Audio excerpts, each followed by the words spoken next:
Welcome into the latest edition of Extra Time. Frank LeBoeuf, Steve McManaman, how are you, boys?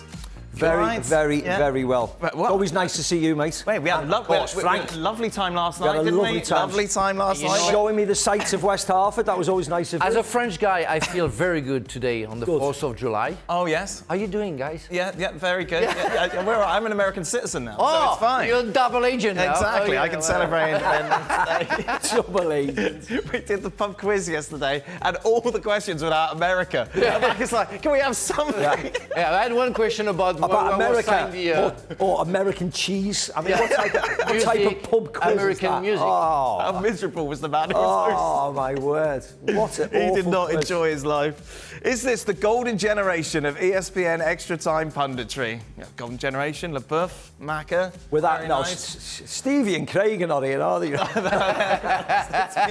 It's been very relaxed. I don't know. People would say. Yeah, how was Stevie yesterday? Did you have a nice time with him? Yeah, we had a very nice question on Extra Time, you know, with the jail questions, you know, and he was talking about a friend of his who had a goalkeeper, I forgot his name, right, who didn't like somebody touching his hair, and I was playing for Liverpool, of course, and what was his name? Trevor? I forgot his name. Right. And somebody touched his hair one time, and he said, don't do that anymore. He touched it, of course, second time. Yeah. I told you to not do that anymore, and he touched it 3 times. He turned, punched him in the nose. And that was Stevie's stories about his crazy fans. You got to love Stevie. I'm looking forward to seeing him. Yeah, I'm looking forward to of course. catching up with him. Yeah, I know. Every time he sees you, he's like, Macca, 50 stories. 50 stories just came into my head, and that's it. It's Liverpool 80s and 90s all over again. Macca, who from the current squad would make your 96 Euro team if you did a combined 11? Goalie, no. Right back. Here we go. Well, what about you decide? I don't know. Adams, what's the questions for you? Piercy's a proper left back. Platt was right back. Oh, did he start at right back, did he? Must have done. Maybe Platty, because he's not a particular... he's not a right back, is he? So maybe Kyle Walker or Trent would have been in. Yeah. But I think you'd struggle elsewhere. I tell you, nobody from the current team. I mean, with the performances, what we've seen, I think none of them. You'd have Kane over Sheringham, wouldn't you? No. Because Teddy was a brilliant foil for Alan Shearer. Anderton for Bellingham. Anderton, Bellingham. Yeah, but all I'm judging it on is what I'm seeing in this competition. Judge what on that competition. I'd say none of them because they're playing so poorly. Right. But if you step away, of course, Jude Bellingham, the year he's had, even Phil Foden, the year he's had. Yes, you'd have Rice over Ince probably. Probably does it. No. Because Ince was. Play for Inter Milan, play for Man United, won lots of things. You forget in time how good these players were. What's Declan Rice won compared to Paul Ince at this level? Yeah, he had something special. Who would you drop? You'd have to drop. You couldn't drop Gazet. Shearer and Sheringham were brilliant together. Maybe Southgate. For whom? I don't know. I don't know. For Gay or John Stones at this moment. Yeah, it was good. How will Carlo handle having Mbappe and Endrick up front now? Is Rodrygo going to ask to leave to PSG or maybe an Italian team or Manchester City? I don't think he'll leave at all, Rodrygo. And I think it's too easy just to suggest that Endrick will play with Mbappe up front. I don't see Rodrygo leaving at all. I think Mbappe will play. I think Jude will drop back, but Endrick, I think, will have to bide his time a little bit, being the age he is. But Carlo is cool as you like it. It won't be hard. Mbappe will have to handle Real Madrid rather than Carlo handling Mbappe. Mbappe can't walk in being this all-conquering player that he was at PSG. He's going to have to be a lot more humble and bow down to the likes of Luka Modric, Dani Carvajal, the experienced ones, because they control the dressing room. And if he's got anything about him, Kylian, he will just come in and be humble in the dressing room. We already talked about that, and Jules and I confirmed, and we are 100% sure that he is so smart that he will exactly know what to do. It's not even a question, really. No, it's not. He's going to handle that. And he's an incredible footballer, isn't he? If he wants to be the player that everybody knows he can be, as in the heir to Cristiano and Lionel Messi, which he will be, he has to come in, win the Champions League and be superb next year. He knows by a fact that it's more important for him to go to Real Madrid than it's important for Real Madrid to have Mbappe. Just won the Champions League and La Liga, isn't it? Exactly. I mean, if he plays Kylian like you expect him to be, if he stays clear of injury, he'll score 40 goals next year easily. He's a super player, isn't he? Poor Barcelona. Forget Barcelona, Dan. Forget Barcelona. Frank, you almost signed for Real Madrid. Yes. And played with Maka. What year was this? It was 99, I think. John Toshak was the coach. 99, yeah. And I had very good game against Real Betis, and we played the Super Cup against, in 98, summer 98, we played against Real Madrid, Super Cup in Monaco, and we won 1-0. And I always had very good game against every Spanish teams. And I had a call from my agent, say Real Madrid wants you, but I think I was already over 30. Okay. And so they offer, I don't remember how much it was, you know, but they offered too much money.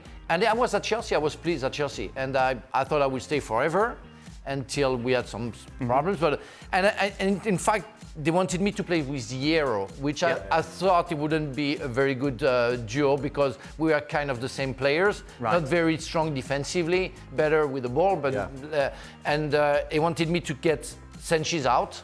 And Sanchez was holding the dressing room. Right. And I say it wouldn't be good for me.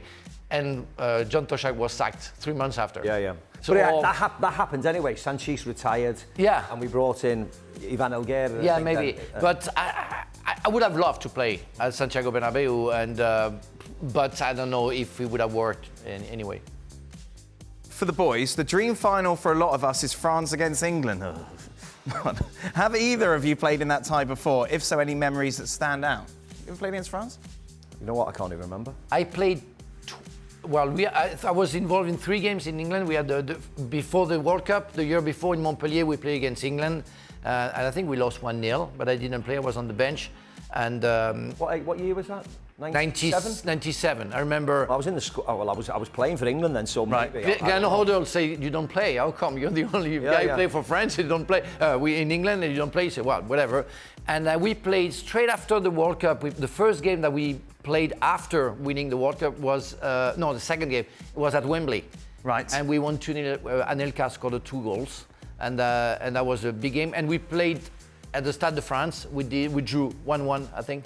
1-0 against England at home, and it's always been difficult, especially with David Beckham. I always had argument with David Beckham. What about? What about? Yeah. Well, I remember the one that I was saying something to Owen when he went on the floor, and I say, "Come on, don't pretend." And Zorro came out. He was always trying to. I love David now, but I have to say that when he was a player, it was a pain in the butt, you know, really. He was always trying to be the advocate of somebody and everything. And whatever, he was a great player and he's a good man, so everything's fine now. McManaman, sir. It's not me. You were my idol during school time when I played as a winger. In your opinion, who is the current generation winger that have similar styles of yours?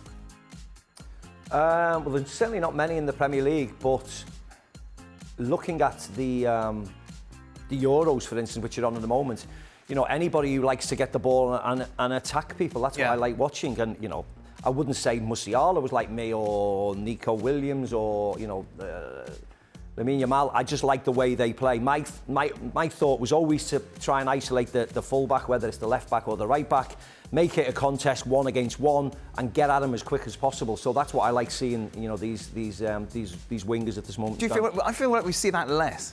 Yeah, we do see it less. Yes. But it's one of my favourite things, like Leroy Sané when he's on form, taking on players. That's why I loved watching Bayern Munich. You know, their golden generation. They had Koeman, they had Gnabry, they had Sané. Before that, they used to have Ribéry, they used to have Robben. That was their distinctive style. Yeah. Even going back to the Man Uniteds with the Giggs or the Kanchelskis, they had wide men who got at people, who got crosses in.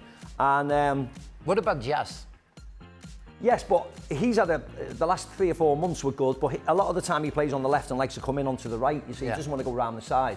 I prefer it if he does. I prefer it when they switch it up, go both ways. I think that's incredibly important. The thing that Maka had, he had the effectiveness of his skill, and there was an end product. And he has the style.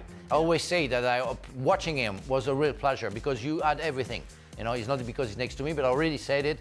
You had the style, you had the effectiveness. As I said, he was a complete player.